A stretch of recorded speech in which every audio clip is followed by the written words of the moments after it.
Norman from Get Set Up. Living through a pandemic has been, as an understatement, a difficult experience for all of us. And we certainly don't know when it will all be over.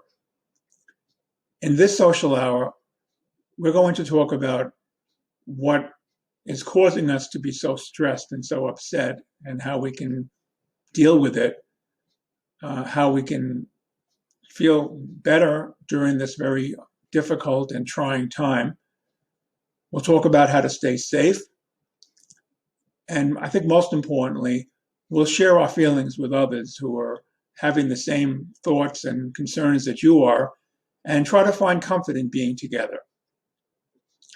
I hope you'll join us for staying positive during the pandemic so that we can help each other get through this very remarkable time that we're living through.